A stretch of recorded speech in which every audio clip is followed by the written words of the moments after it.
নামাজের মধ্যে সূরা ফাতিহা আছে না নাই? তাহলে আমাদের প্রিয় মানুষের নাম আমরা বারবার জিকির করি কি করি না? তো আল্লাহ বলে ফজরের 4 রাকাতে 4 বার সূরা ফাতিহা পড়ো, জোহরের 12 রাকাতে 12 বার সূরা ফাতিহা পড়ো, আসরের 8 রাকাতে 8 বার সূরা ফাতিহা পড়ো, মাগরিবের 7 রাকাতে 7 বার সূরা ফাতিহা পড়ো।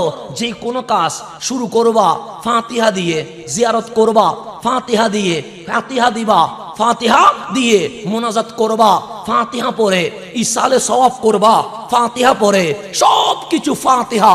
কেন? আমার আল্লাহ বলে বান্দা তুই ফাতিহার সাথে ক্লোজ ফ্রেন্ড, বেস্ট ফ্রেন্ড, আন্তরিক বন্ধুত্ব বানায় আনে। মালিক ফাতিহার সাথে বন্ধুত্ব করলে কি হবে? মালিক বলে ফাতিহায় আয়াত কয়টা? আমরা বললাম 60টা। এখন আজকের মাহফিল আল্লাহ চাইলে কবুলও করতে পারে, আবার চাইলে কবুল নাও করতে পারে। আমার সুবহান রাব্বিয়াল আলা মালিক চাইলে কবুলও করতে পারে, আবার চাইলে কবুল নাও করতে পারে। এই মাহে রমজানের 30টা রোজা মালিক চাইলে কবুলও করতে পারে, আবার চাইলে কবুল নাও করতে পারে। আমার মালিকের মন মতো না হলে কেনই কবুল করবে? সুতরাং আমাদেরকে ফেরত দিতেই পারে। এখন আপনি নিজেকে নিজে প্রশ্ন করেন, আমার আমল জান্নাতে কি নিতে পারবে? তখন উত্তর আসবে, এই অক্সিজেন আমার আল্লাহর, এই আসমান আমার আল্লাহর, এই জমিন আমার আল্লাহর, এই নিঃশ্বাস আমার আল্লাহর, এই রিজিক আমার আল্লাহর, এই সূর্য আমার আল্লাহর, এই চাঁদের আমার আল্লাহর, চুল থেকে নখ পর্যন্ত সবটাই আমার আল্লাহর।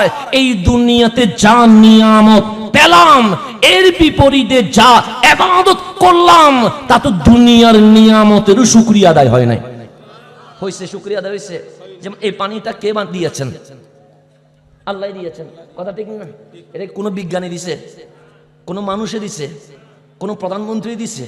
এটা মালিক জমিনের নিচে রেখে দিয়েছে, যখন লাগবে চাপ দিলেই পানি কি হয়ে আসবে? বের হয়ে আসবে। দিয়েছেন কে? আল্লাহ। যেমন আপনাদের মহেশখালীতে সমুদ্র আছে না নাই? আমি যে আসছি মাঠ জুড়ে শুধু লবণ চাষ। কিসের চাষ? তাহলে পানি তো লবণাক্ত, লবণ বিদায় তো লবণ হচ্ছে। তা আপনার রাস্তার ধারে লবণ চাষ করছেন পানি লবণাক্ত বলে, কথা ঠিক না? তো আপনার রাস্তার ধারের পানি লবণ, আবার আপনার ঘরে আপনি 5 বসালেন, চিপলেই পানি আর লবণ নাই, পানি কি হয়ে গেছে? মিষ্টি হয়ে গেছে। আপনি কি এখনো ঈমান আনবেন না? আরে আপনার রাস্তার পানি লবণ, ঘরের পানি মিঠা, লবণও লাগবে, মিষ্টি পানিও লাগবে। কারণ লবণ না হলে তরকারি হবে না, পানি না হলে জীবন বাঁচবে না। মালিক বলে এক মশকালের জমিনে রাস্তার এই পাশে লবণ দিয়া তোমার খাবারের ব্যবস্থা করেছি, এই পাশে মিঠা পানি দিয়া তোমার বেঁচে থাকার ব্যবস্থা করে দিয়েছে। এটাকেই কোরআন বলছে ফাবি আলাই রব্বিকুমা তুকাজ্জিবান। কোন কোন নিয়ামতকে তুমি অস্বীকার করবা? তোমার চোখের সামনে তুমি মহিষকালীর জমিনে বসে আছো, তোমার সামনে লবণের মাঠ, আবার তোমার সামনে আমি আল্লাহ পানি ধরিয়ে রেখেছি। তোমার তো প্রশ্ন করার দরকার ছিল, লবণ চাষ হচ্ছে, পানি লবণাক্ত, কিন্তু আমার ঘরের পানি লবণ হইল না কেন, মিঠা হইল কেন? জমিন তো 2টা নয়, জমিন কয়টা? একটা। একটা জমিনে 10 হাত গ্যাপ হয় নাই, লবণ আর মিষ্টি কি করে দিয়েছে? ভাগ করে দিয়েছে। দিয়েছেন কে? তা আল্লাহ বলে লবণের পানি মিষ্টিতে ঢুকলে এটা মিঠা পানি লবণ হয়ে যাইত, আবার মিঠা পানি যদি লবণের মাঠে যাইতো, লবণের মাঠ ধ্বংস হয়ে যেত। কিন্তু দেখো আমি আল্লাহ তোমার চোখের সামনে লবণের পানি মিঠা পানিতে যাইতে দেই নাই, মিঠা পানি লবণে আসতে দেই নাই। কেন? 2 পানি মিশে গেলে তোমরা এই দুনিয়ায় বাঁচতে পারবে না। সেই জন্য আমি আল্লাহ তোমাকে এইভাবে সুন্দর করে আমি সিস্টেম করে দিয়েছি। তাহলে পানি দিয়েছেন কে? ডেলি 5 গ্লাস পানি তো পান করে, কোনো টাকা দিতে হয়, পয়সা দিতে হয়, ব্যাট দিতে হয়? এটা আল্লাহ ফ্রি দিয়েছে, বান্দা পান কর যত ইচ্ছা। আমি আল্লাহ কোনো বাঁধা দিব না। 50 গ্লাস হলে 50 গ্লাস খা, 1 টাকাও দিতে হবে। তা আল্লাহ যদি কাল হাসরের ময়দানে জিজ্ঞেস করে 5 ওয়াক্ত নামাজ পড়েছিস? আমরা বললাম মওলা পড়েছি। আল্লাহ যদি বলে কি চাস? আমরা যদি বলি মওলা ন্যায় বিচার চায়। কি বিচার? কেন? বিচারক হচ্ছে আল্লাহ। আল্লাহ ছাড়া কোনো বিচারক আছে? আলাইসাল্লাহু বিআহকামিল হাকিমিন। মওলা ছাড়া কোনো বিচারক নাই। তো মাওলা বলছে কি চাস? বললাম ন্যায় বিচার। আল্লাহ বলে কেন? কারণ মালিক আমি 5 ওয়াক্ত নামাজ পড়েছি, আমি মাহে রমজানে রোজা রেখেছি। আল্লাহ বলে ঠিক আছে, আমি আল্লাহ ন্যায় বিচার করব। কেমন ন্যায় বিচার? আল্লাহ এরকম পানি নিয়ে আসবে, বান্দা পানি পান করেছিস দুনিয়ায়? আমরা বলবো হ্যাঁ। কয় গ্লাস? আমরা বললাম ডেলি 5 গ্লাস। আল্লাহ বলে 1 ওয়াক্ত নামাজ 1 গ্লাস পানি সমান কেটে দিলাম, 5 গ্লাসে 5 ওয়াক্ত নামাজ কেটে দিলাম। এখন আমল নামায় আর কিছু আছে? সব কি হয়ে গেছে? জিরো হয়ে গেছে। আল্লাহ বলে মাছের হিসাব কে নিবে? চাউলের হিসাব কে নিবে? ডালের হিসাব কে নিবে? আলোর হিসাব কে নিবে? তোর বাবা যখন আইসিইউতে ছিল ডেইলি বিল 30,000 দিয়েছিস, আমি আল্লাহ যে সেকেন্ডের নিঃশ্বাস ফ্রি দিয়েছি, আমি আল্লাহকে তুই কি দিয়েছিস? কিছু বলার আছে? নাই। আল্লাহ বলবে চুল থেকে নখ পর্যন্ত আমি দিয়েছি। আমার কপাল দিয়ে আমার সিজদা দিবি না, দিবি কারে? আমার দেওয়া ঠোঁট দিয়ে আমার জিকির করবি না, জিকির করবি কার?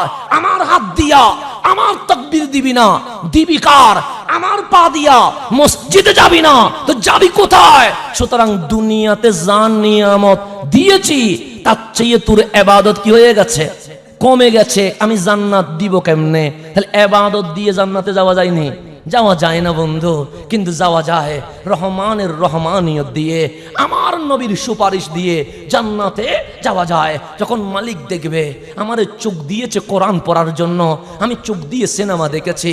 মালিক দেখবে হাত দিয়েছে সালাম দেওয়ার জন্য, আমি মানুষের উপর জুলুম করেছি।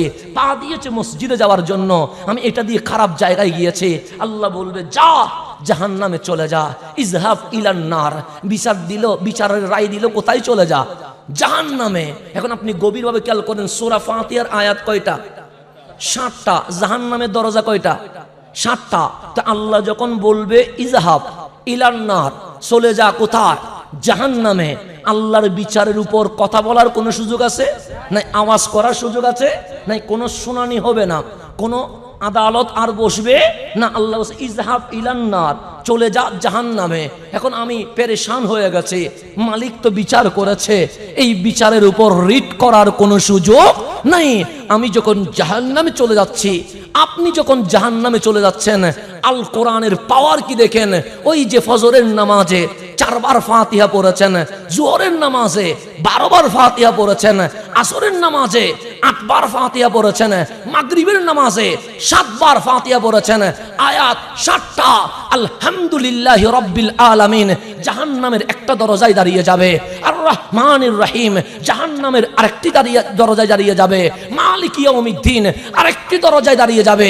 7 আয়াত জাহান্নামের 7 দরজায় দাঁড়িয়ে বলবে মালিক তোমার এই বান্দারে আমরা জাহান্নামে যেতে দিব না।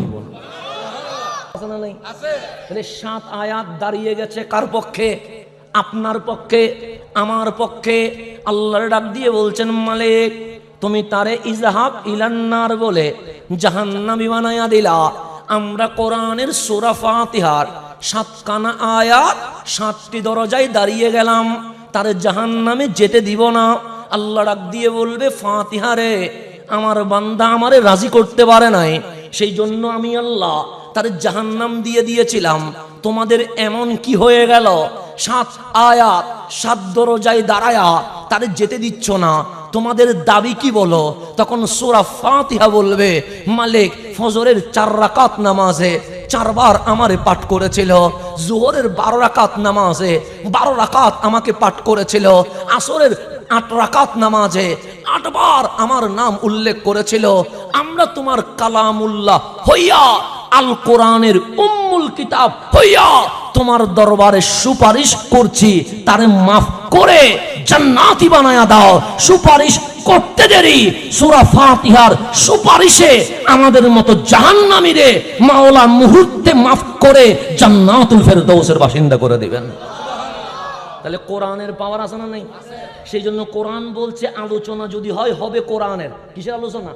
আমার বাবার নয়, আমার মায়ের নয়, আমার নানার নয়। কিসের আলোচনা? বলছে হুদা ওয়া রাহমাতান লিল মুহসিনিন। সে কোরআনের 2টা পাওয়ার, দুনিয়াতে হেদায়েত দে, কবরে, হাসরে, নসরে রহমত, রহমত মানে সুপারিশ করে, দয়া দেয়। সেই জন্য আল কোরআন আমাদের জীবনে লাগবে কি লাগবে না? লাগবে। কোরআন বাদ দেওয়ার কোনো সুযোগ নাই। এখন আসেন, আমার কথা বুঝতেছেন আপনারা? জামিলা হচ্ছে সিটেঙ্গে হম বলবো না, আমি এবার সিটেঙ্গে মানুষ তো দাদা চিনে ভালো করি, আমি আবার 12 মানুষ ন, ওনারা সিটেঙ্গে মানুষ, আর আব্বাটা বোধবার এসি, এটা আর আব্বার অনেক ছাত্র আছে আলহামদুলিল্লাহ, তো সমস্যা নেই। অনন্য বুঝিলে সিটেঙ্গে হইম, বুঝতে লাগুন না? জামিলে তো নোমর, আচ্ছা ঠিক আছে, কিছু শুদ্ধ ভাষায় বলতে হবে, যে এই কারণে এই মাহফিল শুধু আজকে এখানের ভেতরে নাই, এটা অনেক জায়গায় ছড়িয়ে যাবে।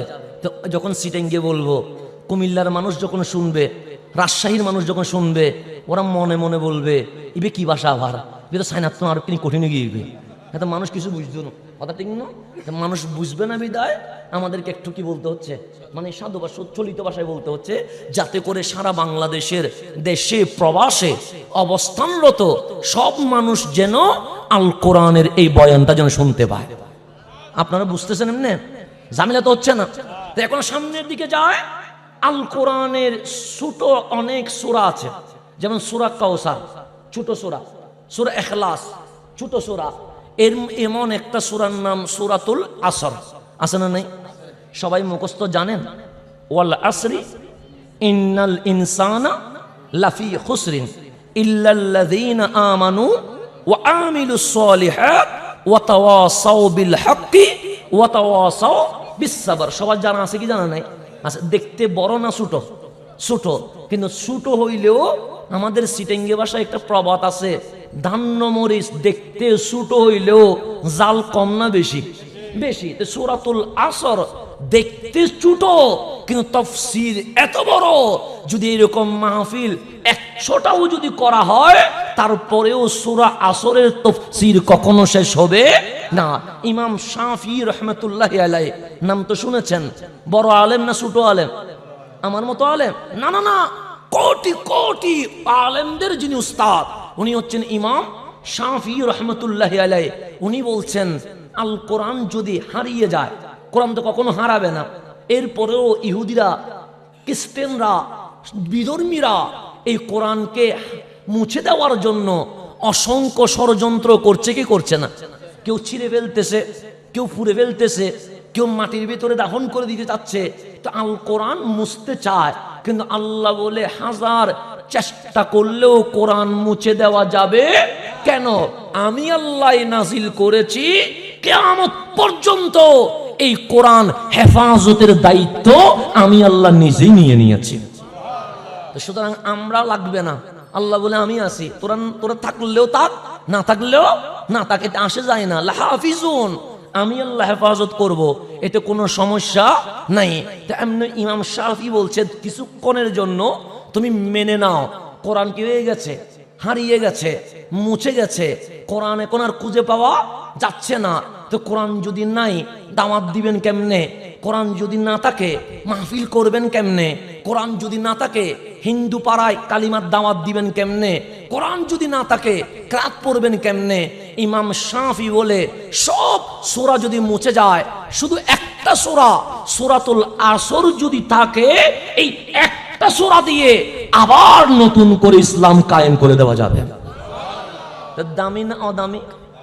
কোরআনের প্রত্যেক আয়াত নাজিলের পিছনে একটা ঘটনা আছে, এটাকে শানে নুজুল বলে, মানে কোরআন নাজিলের প্রেক্ষাপট।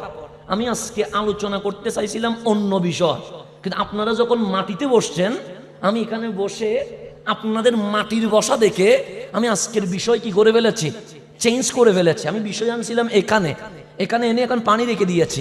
কেন? এই বিষয়ের মাহফিল করব না কেন? আপনাদের এই দৃশ্য আমি কোথাও দেখি নাই, এই ফার্স্ট এখানে দেখছি যে মাটিতে আপনারা বসে গেছেন। তো এই যে এই বিশাল জিনিস, আচ্ছা কোটিপতি বাংলাদেশের, এ কি মাটিতে বসবে? বসবে? বসবে না। বাংলাদেশের 1 নাম্বার 2 নাম্বার 3 নাম্বার ওদেরকে যদি এনে আমরা যদি বলি নিচে বসেন, জীবনে বসবে? আপনারা কতটুকু বিসর্জন দিচ্ছেন যে আল্লাহ এবং রসুলের জন্য ডাইরেক্ট মাটিতে বসে গেছেন। এই মাটিতে বসার কথা কোরআনে আছে না নাই? আছে নাই? এমন কোন বিষয় নাই। তিবিয়ানাল লিকুল্লি শাই, আল্লাহ বলে সব বিষয় কোরআনে আছে। তো মাটিতে বসার কথাও কোথায় আছে? কোরআনে আছে। আমি বিষয় নিয়েছিলাম আরেকটা, কিন্তু আপনাদের মাটিতে বসে দেখে আমি বললাম ওই বিষয়ে মাহফিল করব না, আজকে মাটিতে বসা নিয়ে মাহফিল করব। এই মাটিতে বসা নিয়ে আমার মালিক একটা সূরা নাজিল করেছে, এটার নাম সূরাতুল আসর। কিসে বসা নিয়ে? মাটিতে বসা নিয়ে। আজকে থেকে কয়শো বছর আগে? 1445 বছর আগে, মানে প্রায় 1500 বছর। কেমন মাটিতে বসা? আজকে আপনি যেরকম মাটিতে বসছেন ঠিক সেই রকম আফদালুন নাস বাদাল আম্বিয়া, নবী রাসূলের পরে যার মাকাম, ওনার নাম আবু বকর সিদ্দিক রাদিয়াল্লাহু তাআলা আনহু, উনিও এরকম মাটিতে বসছেন। ওনার মাটিতে বসা মাওলার কাছে এত ভালো লেগেছে, আমার মালিক ওনার শানে সূরাতুল আসর নাজিল করে দিয়েছেন।